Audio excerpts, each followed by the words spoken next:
And hello, everyone. Welcome to the WAFER Confusion. Wait, I blanked on the fucking name. Okay, we're starting over. Heard it back. No, I leave that in. Okay, Leave never it mind. in. We're leaving it in. This is the WAFER Confusion Entertainment Review. I'm your host, Thomas, aka MrWartburg. Alongside me, as always, is Patrick, aka Mr. Fusion. Greetings and salutations. He's just a little excited for episode 69. Honestly, I took an hour-long nap before the show, so, sorry. My brain is still waking up. And joining us for a very special episode, because we're going to talk about one of his favorite movies, probably of all time, is Chris, aka GammaKoruchador. Yeah, that's me, and I love these movies, and I want more of them now. Good news is you don't have to wait a whole year for the next one. At least as of now. Right. Who knows It's how only things work? 10 It's months. Hollywood, so at least it won't be 4.5 years. Yeah. You know, Right, it'll just right. be 10 months, give or take. So yeah, you're right, Jerron. This is my first time podcasting. Definitely ignore episode 68 in the title. First time ever. Okay. And speaking of our chat, we are live over at twitch.tv/MrWartburg, where we got the J-Bros in chat today. At least to start the stream, we'll see who else pops in. We might see a Pathos. We might see a Rhoda. Who knows? It's a Sunday afternoon. So we're going to be talking about Across the Spider-Verse, which is the sequel to Into the Spider-Verse, which came out in 2018. We're going to talk about this movie, and right out of the gate, it's absolutely insane opening weekend. 120.5 million, and it's probably going to go higher once the actual receipts are done, which is 3.5 times more than the original, and is the second biggest opening in 2023 after which movie? Do you guys know which movie opened the best so far this year? No, I do not. Also an animated property. Avatar? No, that was last year. That was last year. It is an animated movie. Oh, shoot. I feel like I should know this. Huh. Video game movie. Oh, Super Mario Brothers. Yeah, Super Mario Yeah, Brothers. Mario. That had about 140 million. Still haven't seen that Wow. one. And I think John Wick might be the third. Super Mario is a $1 billion movie now. Oh, this is for sure going to get there. You think it's gonna? Oh, yeah. You think it's gonna surpass it? Oh, for sure. This is going to Oh, yeah. crack a billion easy. So I think it's going to get there for sure. It might even get there by the end of June, based on the word of mouth. Like, it is an incredible movie, which we're going to get into shortly. Yep. On top of it being a sequel, it also does have some different directors this time out. Though the same two wrote the screenplay, Chris Miller and Phil Lord. They did the screenplay for it. It's directed by a trio of directors. I think it's Joaquin, is how he says his first name. Yep. Dos Santos, Joaquin. Kemp Powers, and Justin Thompson. And some newcomers to the main cast, most notably Issa Rae as Jessica Drew and Oscar Isaacs as Miguel O'Hara. And everybody else is mostly back. And I'm hoping for the third one Nick Cage is back. Based on the thing at the end, which he absolutely has Yeah, to be. we'll go into We'll spoilers. get into spoilers later. here very Yeah. shortly. Give Yeah. Daniel Kaluuya credit because he was awesome as Spider-Punk, and he did play Oh a big role yes, in this yes, he did. That was And- his character was awesome. film. And the guy who was the Indian Spider-Man. Oh He was yeah, Great. Oh, He was the guy- he was- Karan Sony. Yeah, Karan Sony. Yes. He was the taxi driver from Deadpool. oh yeah, that was his voice. Yeah. Yes. Yep. He's Doug Pinter. Doug Pinter. Yeah. Yes. Yep, great character. There's a lot of amazing Spider-Man in this movie. Like honestly, way too many to even give out specific call-outs, but And some some- incredible ones. Some spiders that aren't even men. That's true too. Yep. Like we have a Spider Rex, which was Yeah. fucking crazy. And a spider horse. Yeah. And Oh. not even in the spider pig way, like literal, actual, not cartoonified horse. Yes. Yep. And a spider werewolf. I mean, yeah, we were A loaded. car. There was a car. There's a spider car. Yeah, there was. Sentient car. Oh yeah, a lot of weird and wacky stuff in this movie. So where do we want to start? Do we want to start with just kind of our overall takeaways? Yeah, let's do that. All right, Chris, you're our guest. You get to go first. So, like was brought up earlier, yes, Into the Spider-Verse is slash was my favorite movie. I need to see Across the Spider-Verse more, but it can easily take the cake. But I mean, overall, I will say I went into this. I'm somebody who, if I know I'm going to see a movie, I'm not going to watch the trailers. So I went into this blind for the most part. I work in retail and I stock toy merchandise sometimes, so I saw some toy things, but I didn't attribute that necessarily to the movie because a lot of times toys are just based off the movie and don't actually give anything away for it. So I just didn't really pay too much mind to it. So I went in totally blind, and I had no idea what I was going into, aside from the fact that I know I liked the first one. I'm sure the second one's going to be great, and it really was. I said this to these two guys in Wartburg's Discord server. This is going to be the greatest trilogy of all time, in my opinion. Like, I don't know Wow. if anything is going to, as long as they do the third one correctly, my thought process is that they've already, because it's coming out next year, they've already written it.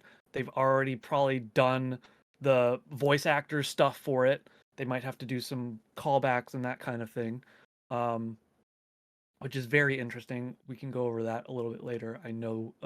I saw a TikTok earlier today about some cool callbacks for this movie, but it makes me really hopeful that the third one is just going to be as good, if not better, than this one, because unlike some properties, Star Wars, they have a plan for at least these two movies, and it came from a movie that it's set up to this. I don't know if they already planned to do these two, but these two are being written back to back for sure. It's going to be continual story, and I'm sure it's going to be the same directors. So easily could be top trilogy of all time. It's gonna dethrone Lord of the Rings for you.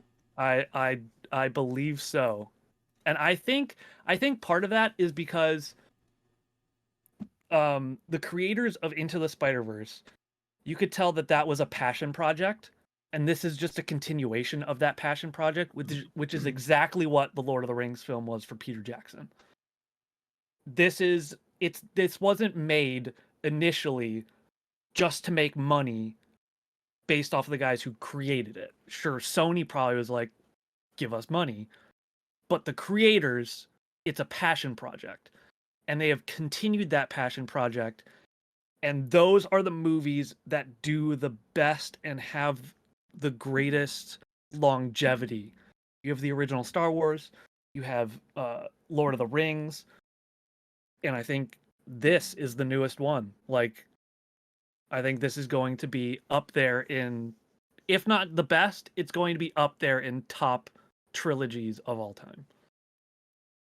That's high praise coming from Chris. Wow. Because anyone that doesn't know Chris, he is a huge Lord of the Rings fan. Yep. So that is high praise. Mm-hmm. Fusion, how about you? Well, first off, I want to jump in. It's tough to gauge trilogies now because we go beyond that. Like, we have like John Wick, which could have been, but we're John Wick 4. Now they're in pre-production for 5. I am going to throw a wild card in top 3 trilogies for you, Chris.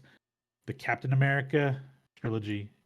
It should not be overlooked, man. Because I went back and watched First Avenger the other day. Really great movie. Winter Soldier's fucking fantastic. Civil War's fantastic. It's like that Captain America trilogy in the MCU needs to be looked at as one of the best trilogies. Like, I mean, you could also go with the more recent Planet of the Apes. Yep. I think that's up there too. Like, there are a lot of great trilogies, but I'm loving this one, and it's not even done yet. For me, the first one was fun. It was a really good story. I would probably give the first film about like maybe an 8 out of 10. I'm giving this one a solid 9.5 out of 10. This was damn near fantastic. Like, the visuals were better. The story, the depth of the characters, given so much going on and so many characters. Excellent job of balancing it all, but still coming back to the struggle that every Spider-Man has, whether it's Peter Parker, whether it's Miles Morales, whether it's Gwen Stacy, whatever it is. When you're the spider hero in your universe, your struggle is to balance your personal life versus being the hero, and that's always the struggle, right? Well, we get that in this one at the very front end. In the middle, we get Gwen Stacy's story, like so much of this, and then we get sprinklings of Miguel O'Hara's story from 2099, which I'm sure we'll probably get even more of it in the third film, but on why he's doing what he's doing. But yeah, man, this was great. and the cast was phenomenal. I don't know if it's going to be $1 billion movie just because the first film got 400 million worldwide. It may push it really close, but then again, now that I'm talking it out loud, we're in a different era of cinema where people are looking for the big blockbusters. So maybe they do worldwide, it'll do $1 billion. But I love this film, man. It was great, great visuals. Soundtrack was phenomenal. It's probably going like we could argue about trilogies, but it's going to be the best Spider-Man trilogy. And that's including the fact that I love the Tom Holland trilogy. I thought Homecoming was great. Far From Home was good. No Way Home was phenomenal. If they nail this third film, man, it's going to be the best Spider-Man trilogy. It will be, to me. Yeah, I agree. That definitely makes sense to me. So for my big takeaways, I mean, the first thing I did was look up when the next day's showtimes were, which would tell you, this movie was fucking awesome and I want to see it again immediately. Because that's my plan. I want to see this, and I need to watch Bumblebee before this coming weekend. So a lot of Haley Steinfeld coming up for me. So definitely, I think it's hard to say it's 100% a superior film to Into the Spider-Verse because it's written as the first part of a story. Okay. Without seeing the finale, it's hard to judge, exactly.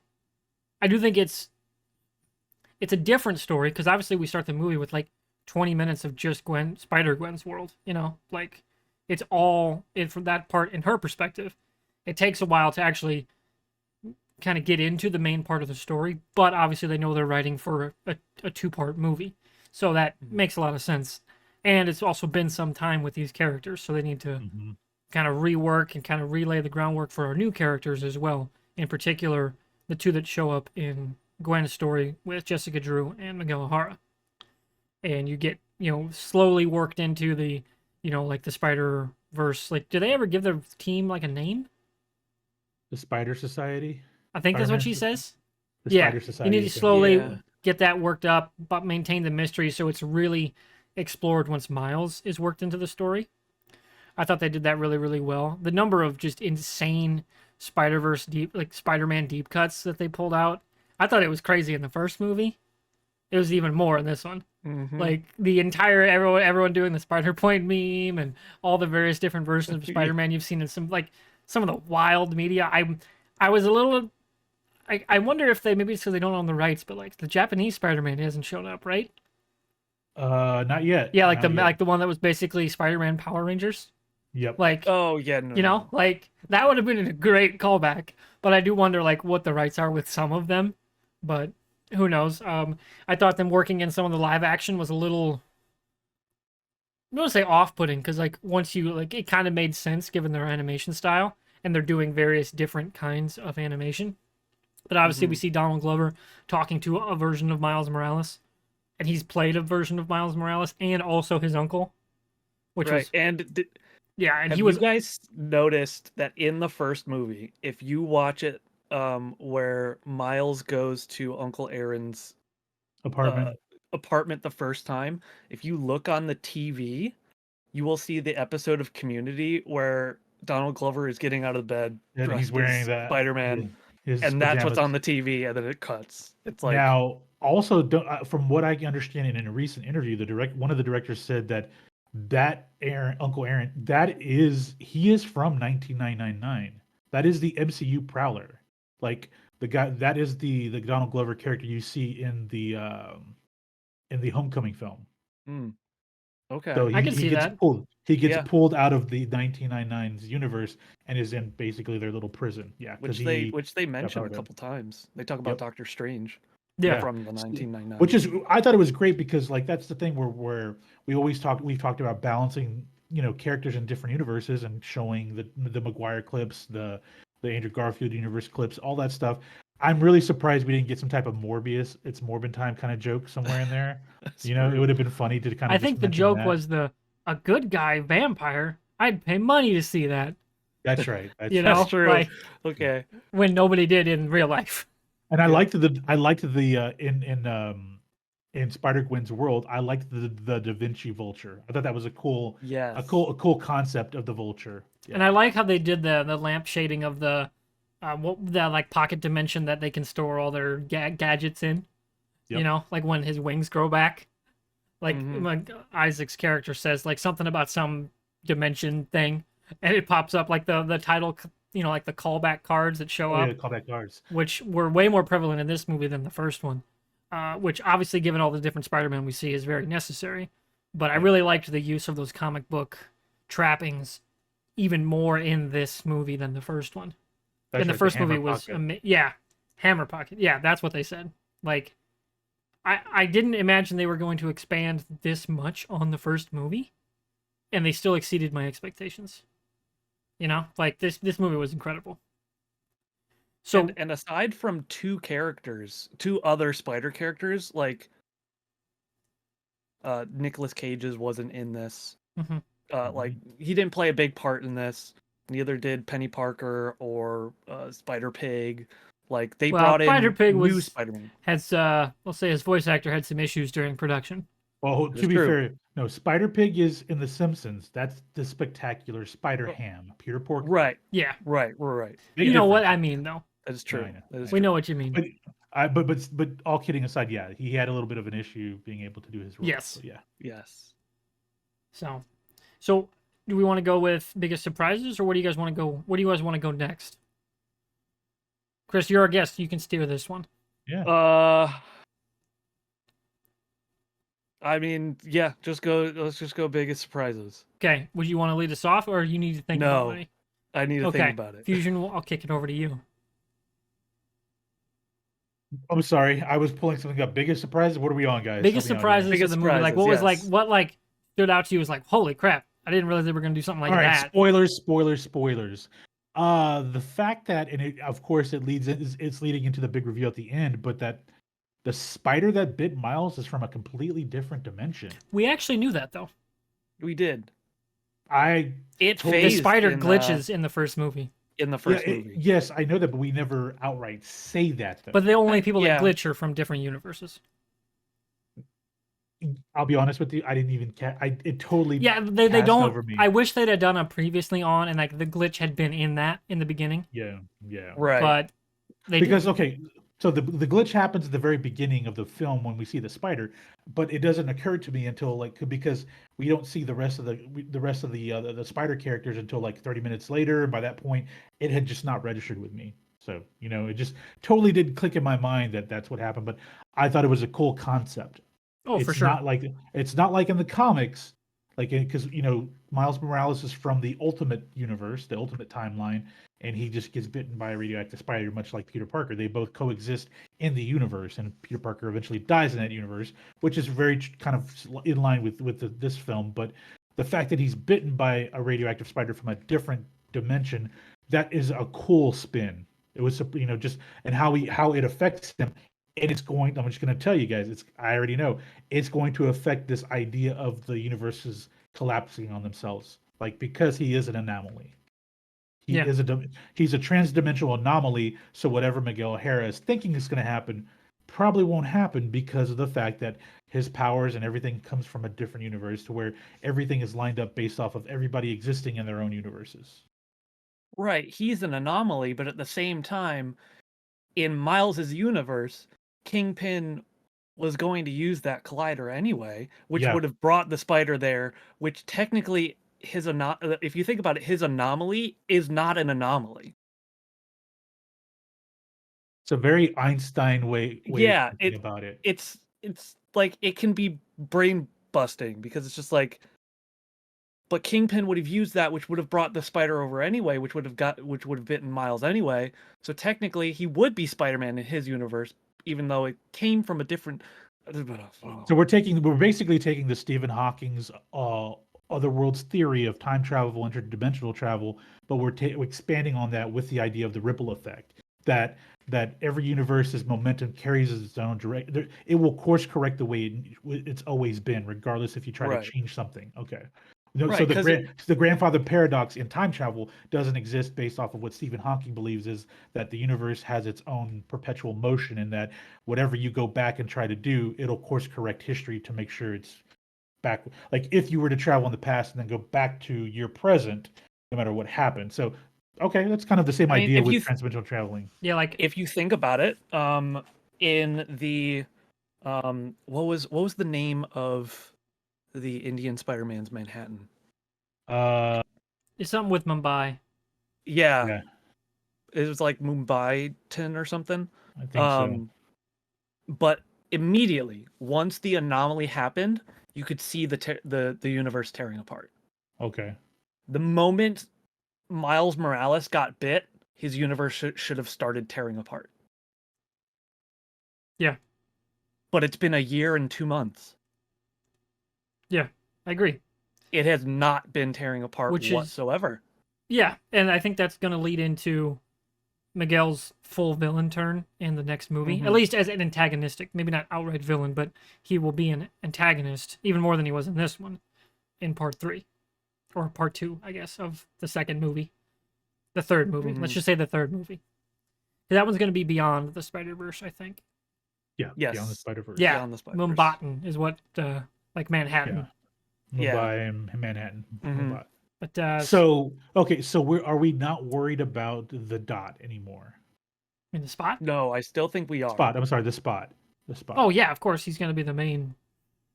You know. But Schwartzman is also going to be kind of an antagonist as well. Yeah, I think there's going to be a team up there, but that's for different conversation down the line. Because I have thoughts. Okay. Chris, what's your biggest surprise? Like I said before, I did not watch the trailers at all. I have watched them since, which I think it does you a big disservice because I went in and I thought, okay, Miles is going to join and there's going to be a team up and everything, but no, they all turn on Miles. Like, I didn't think that. I did think from the beginning that Miguel O'Hara. Can't remember if it was O'Hara or O'Hara or whatever. But Miguel, I did think was going to be an antagonist of some kind. I didn't know it was going to get to the level of Miles versus everyone. So that one took me by surprise. But if you saw the trailers, you would know that was going to happen. I did find it very interesting. If you look at the beginning of the movie, it is Gwen's story, but Gwen starts by narrating the issues or the mistakes that she makes throughout this movie.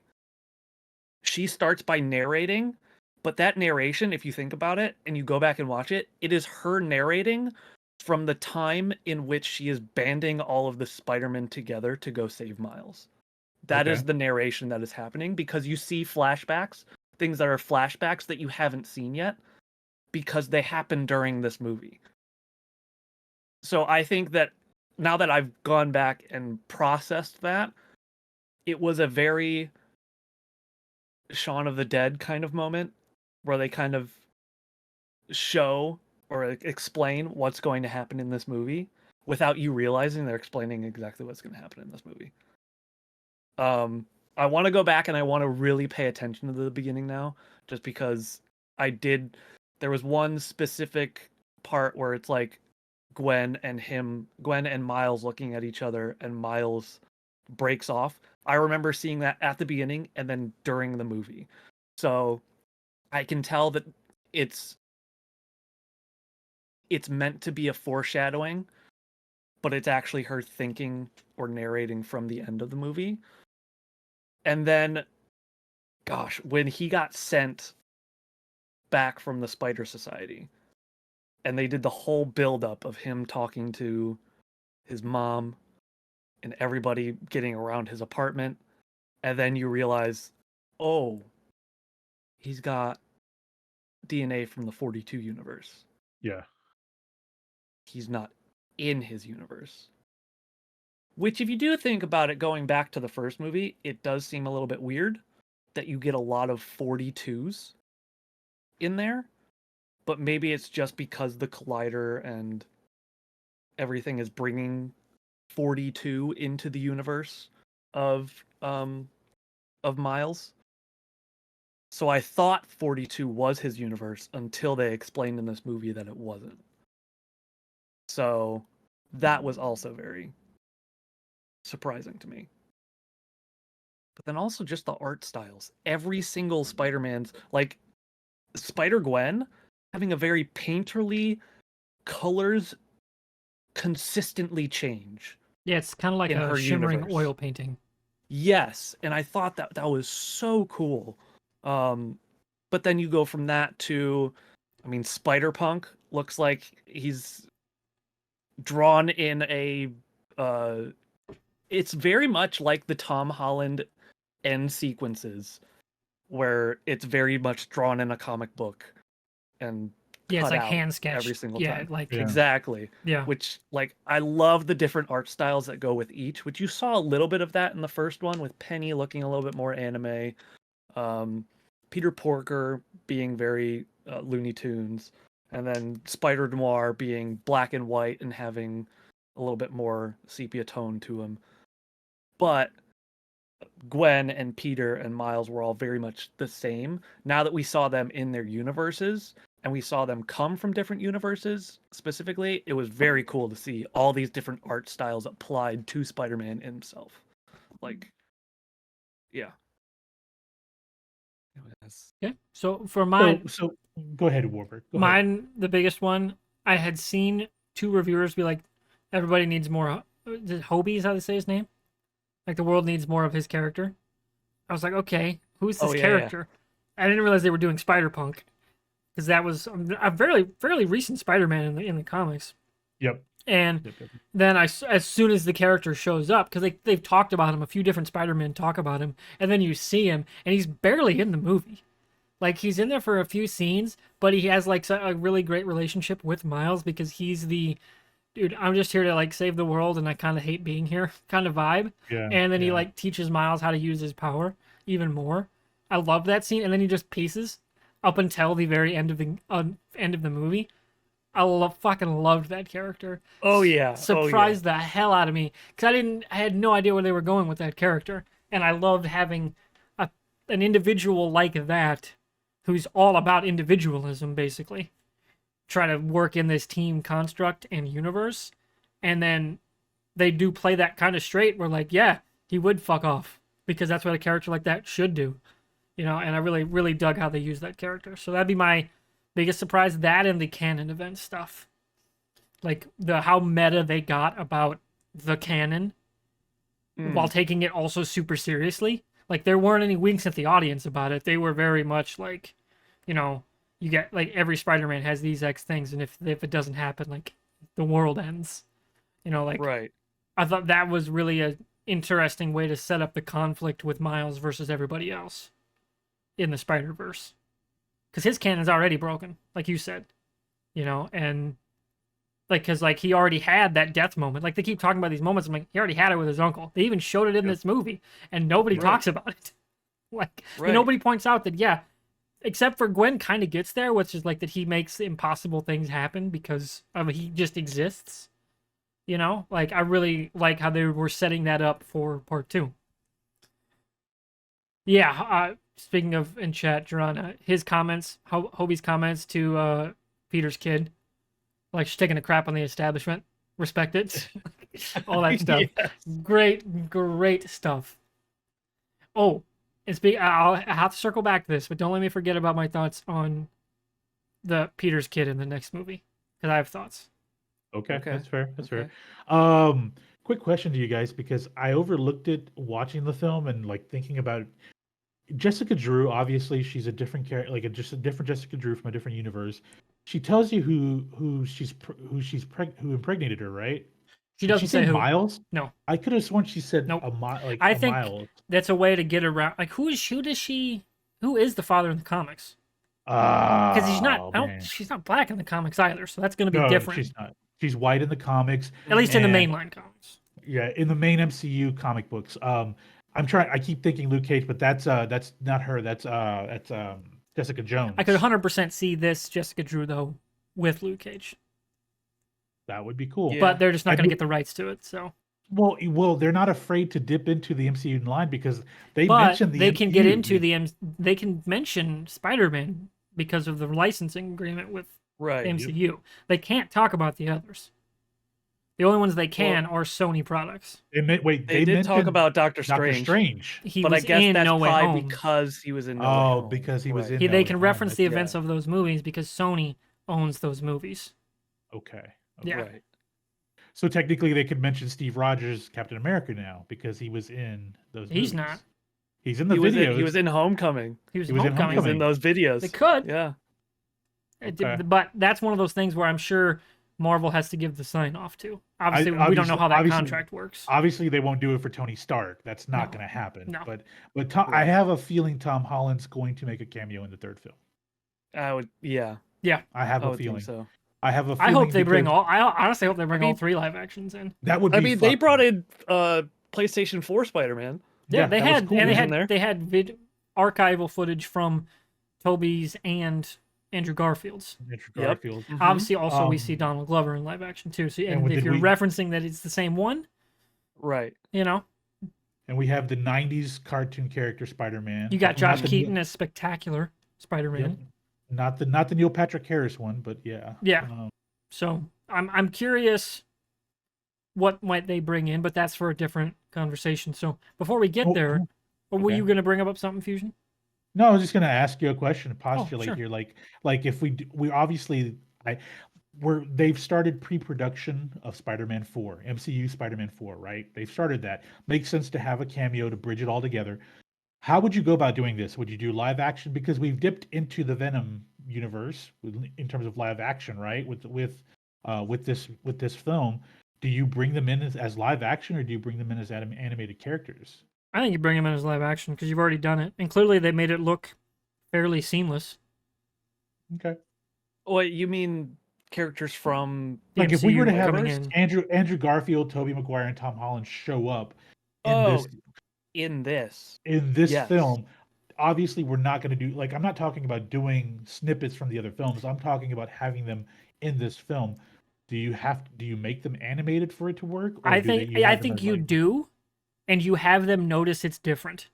Yeah.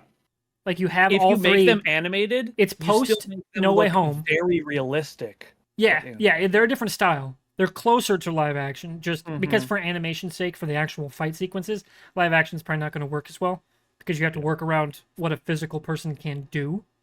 Right. But I do think you would set it post No Way Home, and they all three have already met each other. And they're Yep. like, why do we like? And then you have them each one by one noticing they look different.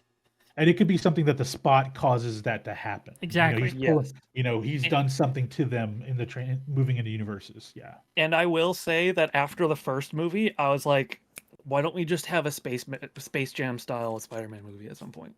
Like, you can do it now. You got this. I believe in you.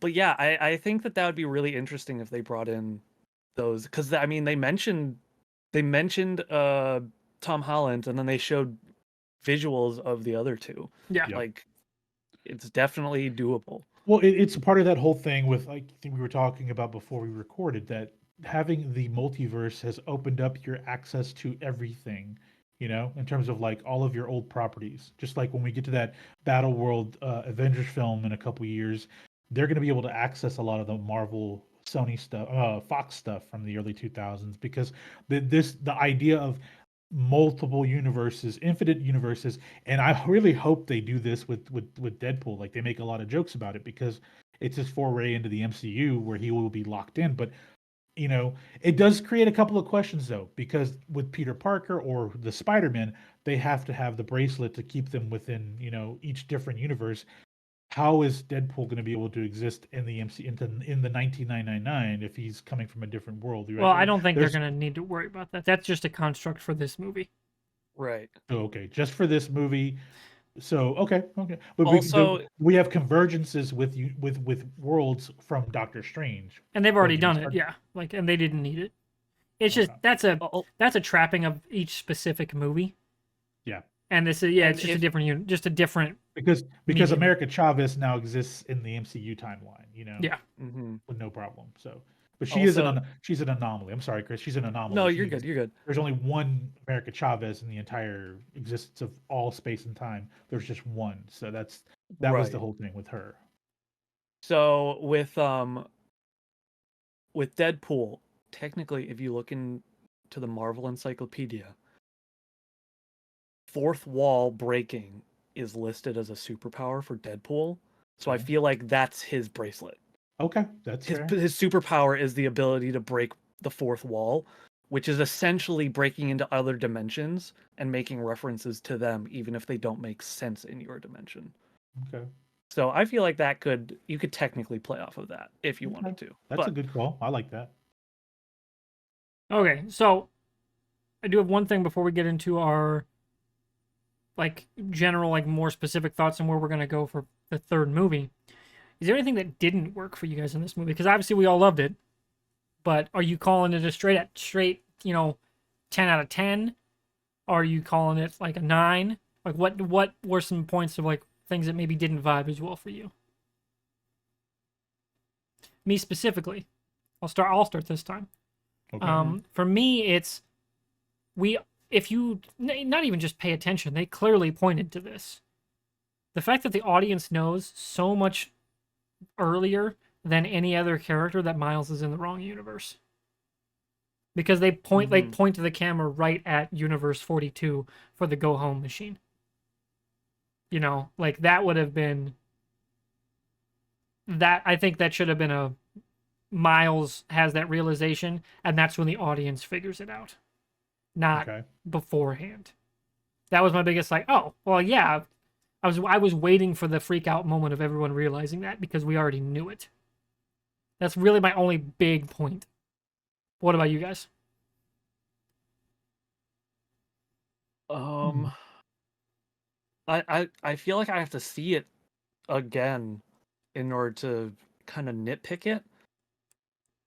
I do think that maybe the initial Miles stuff before he goes into the Spider Society, or he starts traveling dimensions, I think that was a little bit long, but I think going back and watching it, I'm going to feel like it's appropriately timed, especially for how it ended up affecting the rest of the movie, or especially at the end, how it affected the ending of this movie. Yeah, I don't it's hard for me. I am looking on this movie right now with utter awe that I can't see flaws. I need to go back in to look for flaws. Honestly, I have no idea if I'd find any. That's a fair enough assessment. Fusion, you got anything? It's not really a flaw, it's more of a complaint. I just think that we established Peter's well, I keep wanting to say Peter. Miles's connection to Gwen, obviously. We know that. But the other collection of Spider-Men that were there in the first film, they really don't play a role until the very end, right? Until the very, very Yeah, end. Penny's in We there have in one scene in the Spider once, Society. but it's a brief, hey, come on, we like the idea of the fact that she also had to have known Miles being an anomaly was dangerous for the entire existence of the multiverse. Did she know back then when she came to his universe to help in the first film, or did she find out joining the Spider Society? I don't know, but I can't have known before because Miguel didn't know before. that's fair. That's Miguel fair. didn't set the whole thing up. That's true. That's fair. That's fair. Um, I would have liked to have seen some of the other ones. At least have Spider-Noir in there. Maybe there was an issue with Nick Cage's schedule, or I don't know. But obviously he's going to be in the third film. But I thought that we needed to have a little bit more consistency with those characters. But then again, people love Spider-Gwen. They love Spider-Gwen and they want more of her. So I get why she's such a dominant character in this film. But I kind of really I wanted to see a little bit more of the Spider Noir universe. I'll be honest with you, that was me. I need more agree. Spider-Man punching Nazis. Yes. That said, though, clearly they're setting up the fact that there's a very real possibility we can get Miguel versus Spider-Noir. And I want to see Nick Cage just go to town in that voice acting booth. It's going to be amazing. Oh, because he was used so perfectly in the first movie as just the comic relief kind of character, like the Dry stuff relief. with the Rubik's Cube and everything. Like, I cannot wait to see where they would slot him in as part of a much larger cast. Yeah. That's gonna be so much fun. One of my favorite jokes from the first one is when Miles comes in after finding out Uncle Aaron is the Prowler, and Spider-Noir just goes, "Dang, that's a pretty hardcore origin story." Right? Like, He's so good. Great. Like Jaren talks about the time Miles wastes talking, arguing with his family. I think it's important because that's his motivation to leave his universe. Like, he looks back when he's about to leave, thinking, "I don't know if am I coming back or not?" But then he thinks about, "I need to cut the cord here. I need to get away." Like, all of that. I think that was necessary to build up the fact that Miles was not even hesitant to leave. To join Gwen. And I think it's also interesting because it's crazy how Miles's interaction with his parents at the beginning of the movie also plays into Gwen's character growth, Yeah. with her at the end being able to be like, maybe not immediately saying anything of specificity, but going to them solo and saying what she needed to say to them. And I feel like you don't get that if you don't have that beginning part with Miles and his parents. Sure. Jaren also bringing up this has me realizing something. In almost every universe, there is a Spider-Man. There isn't one in the 42 universe. Not even a Peter Parker, because when he's trying to say "I'm Spider-Man," she's like, "Who's that? Like who? Like, are you cosplaying as something? What is this? A comic book character?" Like, there is no Peter Parker Spider-Man even in that world. Yeah. So you have to really wonder, like, what the hell happened in Universe 42? Like, that radioactive spider got out, bit him in a different universe, but like, what was supposed to have happened? Maybe that Peter Parker he has to get in touch with that Peter Parker. Maybe he becomes Yellow Jacket. Like, there's so many things you have to ask about what's going to take place now because Universe 42 doesn't have a Spider-Man. That or Miles has to play temporary mentor to a version of Peter Parker that's voiced by Chris Pine from like the first movie. That would be crazy. That would be cool. That would be cool. But That would be cool. okay, now that you think about it, so when he interacts with the Spot, he has the vision of his dad saving a kid, and there's the whole thing of a captain going to save a kid and dying. That happens in every Spider-Man's universe. Okay. What if that is the vision of the 42 Miles that was supposed to happen? And instead, it's not actually going to happen in Miles's in what was it, 1610, I think, 1610? or maybe What if that? 1601. Yeah, something like it's 16 something. But what if the vision that we're seeing is the vision of the 42 because it already happened. It messed up. Yeah, it already happened. We saw that R.I.P. Yeah, I the can't remember his mural. name. The mural. Yeah. Yeah. Yeah. So like, what if that isn't a vision of the future? What if it's the vision of the past of 42? My only counter argument is where I was bringing up Peter's kid. His dad's gonna try to rescue Peter's kid in the final fight of the third movie. Oh, okay. Yeah, that's what I was like. It's super weird that he knows he's going to fight this interdimensional thing that can like destroy all universe, but he brings a 1-year-old with him. Yeah. Probably not the smartest decision. Also, the fact that a kid that young can point is a little weird. A kid that young having that much hair. Yeah, unless they're doing the whole some of the interviews on inter-universal stuff also is time travel. Yeah. Like both at the same time. Right. Yeah, that's I have I have an inkling that there's going to be at least one of the main Spider cast that will be perishing in the next film. Oh, for sure. It's just wondering who it's going to be. Like, I could see that's where if it is the kid, his kid, I could see Peter B. Parker dying. yes, I that's my initial thought is that Peter B. Parker dies. Save his kid and also Miles's dad. Unless Miguel O'Hara like gets a good change of heart, has character growth, and that's his Spider-Man like heroism point. Like he does the saving and risks his own life finally.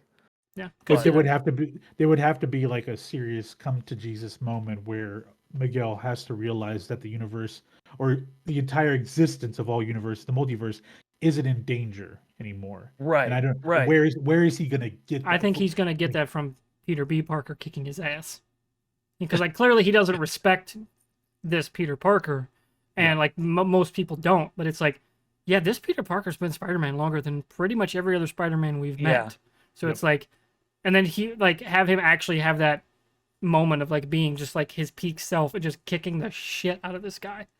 Which like I could see that happening too.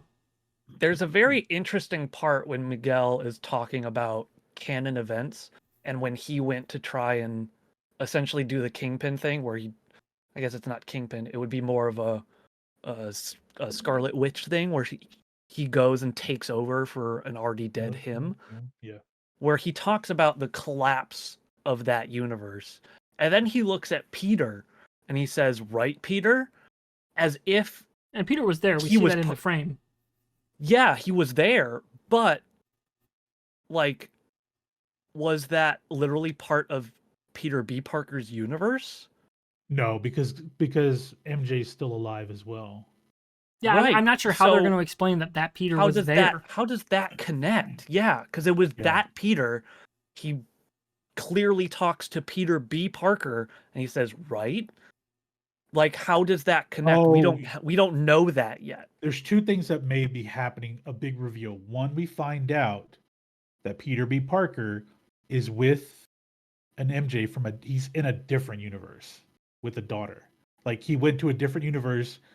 Yeah, like they left a dying universe. He left a dying universe. He's in a universe with an MJ and a daughter. He basically they're doing the Rick and Morty thing.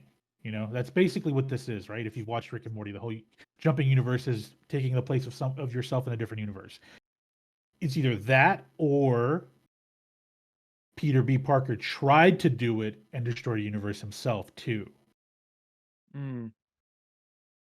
There's two things that could be happening there, but obviously for him to just kind of like point at Peter B. Parker and to say, right, he's insinuating like we both know this is what happened. Mm-hmm.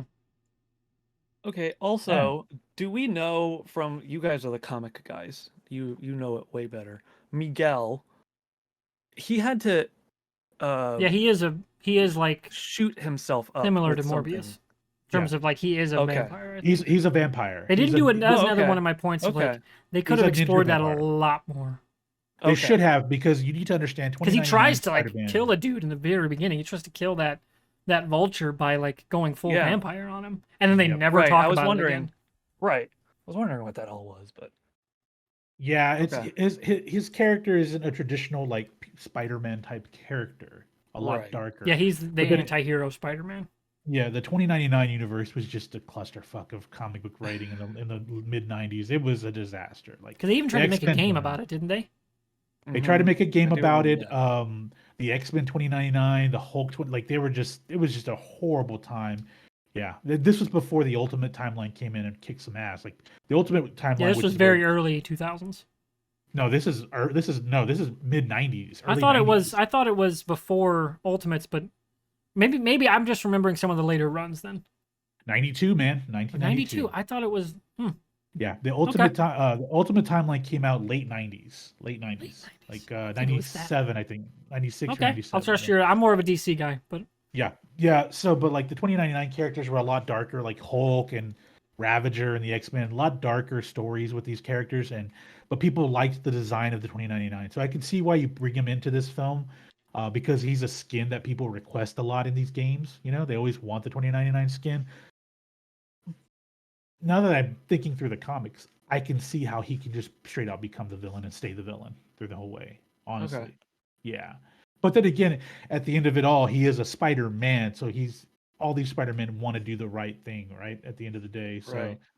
um, yeah, Ultimate Spider-Man was Peter Parker until Miles Morales took over in the Ultimate Universe. So that's where the Miles Morales character came from the Ultimate Time. The 1610 is the Ultimate timeline, and that got destroyed 10, 15 years ago in a stupid time. But they're bringing it back because the ending of it was just retarded. Yeah, because And comics.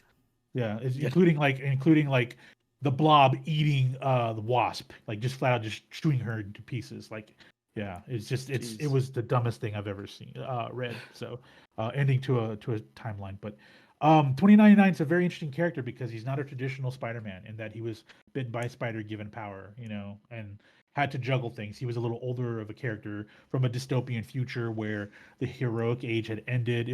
He's a lot like he comes very close to a timeline similar to Bishop, but Bishop uh, was like imprisoned because he was a mutant, right? Whereas these characters are trying to find their own ways in a darker world where it meant you had to do rougher things. So that's the whole character with Miguel O'Hara. That being said, like, yeah, they really did a bad job not describing like his power a little bit more, like, or what his strengths come from and where it all comes from. They really needed to be a little more clear with that. Yeah. But there's still room in the third movie too.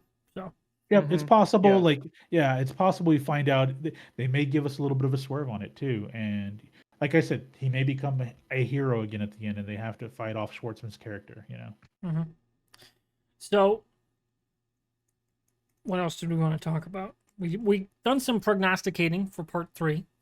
Yep. We've done some wondering about our cameos for part 3. Chat, what do you think? Obviously, Jaren's pointing out we're going to see a lot more villains. We haven't talked about a lot of the various villains. I'm wondering if we're going to see any classic villains return in part 3 in terms of being Mhm. as part of the main antagonistic force. There was a nod, or there was a line near the end in Universe 42 talking about the Sinister Six. Yeah. Yep. So that's possible that we get to see that. And I mean, it would make sense because we have what? We have one, two, I think we have 7 or 8 that Gwen is bringing. Yep. And then essentially you got Sinister Six. I'm going to guess Prowlers might not be part of that. So that could make for 7.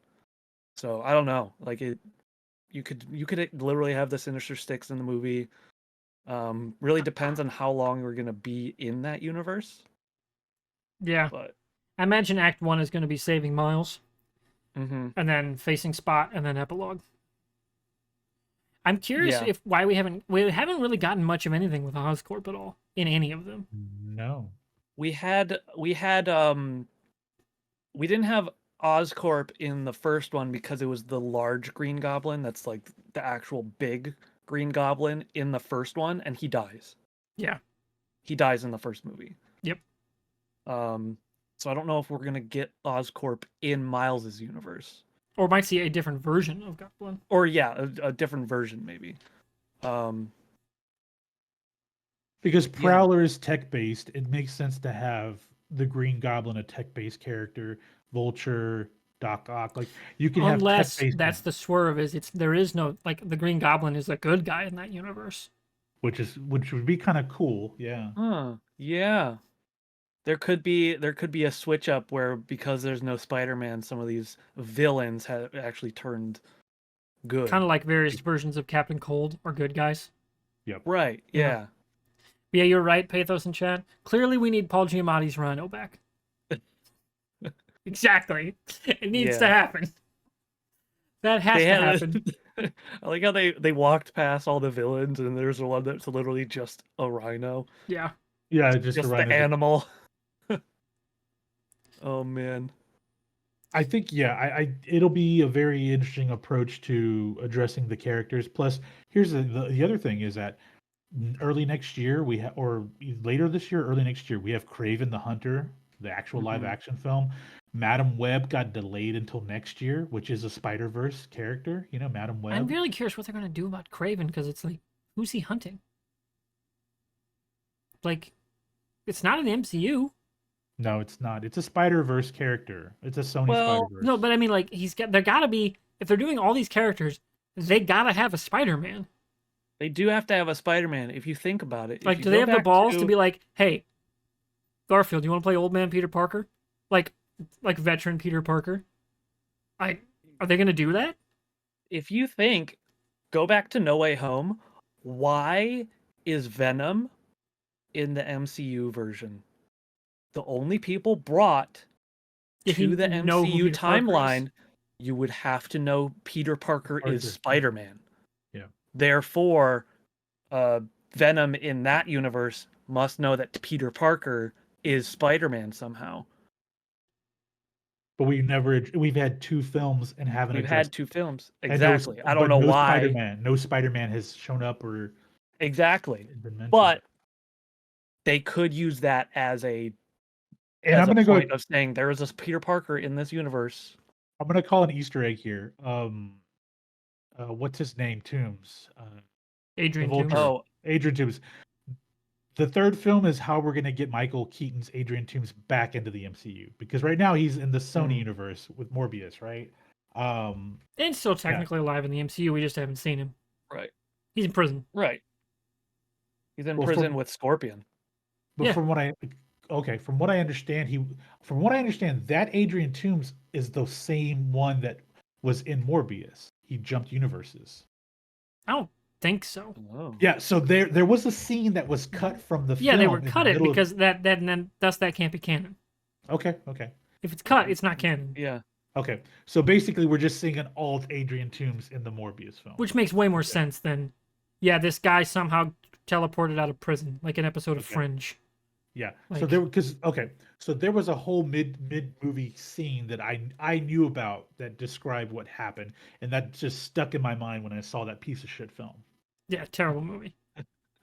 Never saw that. Just terrible. Okay.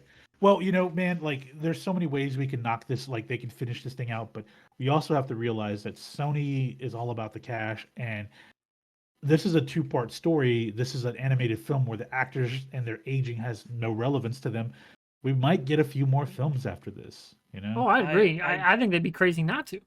Right? Yeah, I think. Well, and they are 2 probably spinoffs going coming. To. There's the Spider-Women spinoff with Jessica Drew, Gwen Stacy, and a character we haven't met yet, which I think we will in the 3rd, and that's Silk. Okay. Yep. Oh, yes. Who was a character bitten by the same spider as Peter Parker. Yep. Very popular character. Newer character, but very popular. Yes. Yeah. So that's going to be the main trio for that. And then there was another one. I had the Wikipedia up. Yeah. I thought I read somewhere that they were going to potentially try to do a Spider-Noir show. I could see that. No, it's a manga series that they're going to spin off. That's what it was. Okay. Oh, that's sweet. One confirmed. The confirmed spinoff is the Spider-Woman one, which is the one that makes the most sense given popularity of the characters, the popularity of the actors in the roles that we have seen so far with Issa Rae and Haley Steinfeld. Makes total sense to give them a spin-off movie, as well as thus giving us opportunities for cameos and future stories with other Spider People characters. So, makes a lot of sense. Just so you know, if you don't know about Madam Web, it's honestly a dumb character in Spider lore, but Julia Carpenter's Spider-Woman is going to debut. Sydney Sweeney's going to be playing that character. So it's like, what are we doing here? Like with this Madam Web film? Like if it's not connected to a Spider-Man at all. Once again, it comes down to Sony execs have no fucking idea how to actually make a universe. They're worse than DC. And that's saying something, man, because DC pre-Gun was fucking terrible at it. Like, hey, you can't have 2 versions of the same characters unless you can, and we don't get to tell you. We're not going to ever tell you which ones. Like, fucking what? Are you crazy? Coming off of No Way Home, there's huge demand for a Spider-Man, a sequel to the Amazing Spider-Man. Like, the easiest solution is, Andrew Garfield, how much money you want? Let's go. They just won't do it. I don't understand it. Obviously, maybe he turned them down. Maybe. But you'd think they'd say that to get people off their ass. No, but he's come out and said he would love to do it. Exactly. Like he's been like, I would love to, because that paycheck's pretty nice. Yeah. Like, what are you doing, Sony? Figure your live action shit out. It's crazy. Like that could have been the third film. Is Craven's Big Hunt would have been a phenomenal third Yes. film. Like Craven's And- hunting everyone thinks Spider-Man's retired, or maybe died, and Craven is hunting him. And then he has to come back as Spider-Man, full, like total rebirth of a character kind of moment. Yep. It'd be awesome. I don't have any faith that they're doing the Craven movie as a stealth third movie in that universe. I have no faith. But they could. No. The opportunity is there. Mm-hmm. And it's crazy they're doing Craven before the MCU is. And plus, we're getting Craven in the game later this year as well. Exactly. Which I'm very excited We're getting about. 2 Cravens. But like, I get why they wanted to fast track it. Is they saw Bullet Train and how Aaron Taylor Johnson was phenomenal in that. Like, let's get him a leading character. It's like Craven is he's not even a primary Spider-Man villain. He's a secondary villain at best, honestly. But like, I get it. The Big Hunt is one of my favorite comics and it's just like an unhinged Craven. But he's not a consistent villain that you want to see all the time, and most people don't even know who the hell he is. Just like Madam Web, people are going to be like, "What the fuck is this?" That's why like they dropped the ball with Carnage, because in Venom 2, because Carnage and Venom play off of Spider-Man, and if you don't have Spider-Man in that film, it's not going to work, because you have Venom, a symbiote alien that wants to devour everything, and then you have an offshoot of it, an offshoot of it, a spawn of it that becomes Carnage.